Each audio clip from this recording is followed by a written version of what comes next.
I would say if I had to choose one of those, it would be Coldcard. And the reason I said it is because that's how I hold my Bitcoin.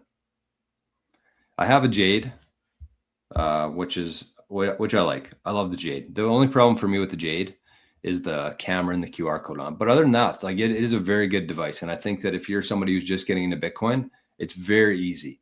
I would say if you're somewhat new to Bitcoin, I would go with the Jade.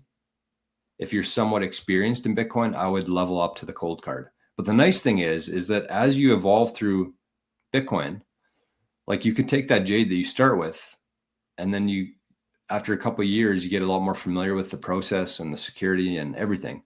You get a Coldcard, and then you maybe get a Trezor too, or another Jade, and then you create a multi-sig setup within those. So it's not like you just throw out your Jade. It's not like it's going to be old technology. You keep your Jade, you add the Coldcard, you add another one, and you have a multi-sig. Or you just use the Jade as like a decoy wallet. So that's kind of how I think about that. It really depends on where you are in your Bitcoin journey and how familiar you are with using hardware devices. So I hope that helps. I'm not going to get into each one. I've actually never used the Bitbox, but I know there's a lot of smart people within Bitcoin who use it. And again, that's just one part of the equation though, too. That's just one part of it. You really have to pay attention, just as much attention, I would say, to how you're storing your recovery phrase. That's just as important. And so you start with paper, you get a nice thick sheet of paper, you put it in a very safe place when you're first getting into Bitcoin. Maybe you're safe, maybe somewhere. Eventually you add a passphrase to that. So you can maybe leave it with the bank or your lawyer or whoever, add a passphrase. So you just leave the 12 words with them, keep the passphrase yourself. And then you evolve to like steel plate, titanium plate. You keep that in a separate place from your device.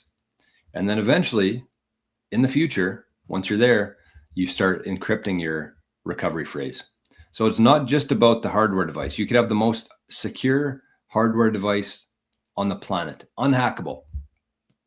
But if you have your 12 or 24 words sitting beside it in plain text,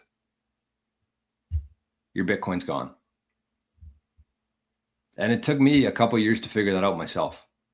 So I'm definitely not going to sit here and pretend like I have a perfect setup. I'm still transitioning from like the paper, steel to encrypted.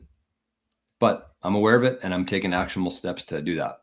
So that's kind of the process there. That's my thoughts on it. Pay just as close attention to your recovery phrase and how you're storing that as opposed to your hardware device.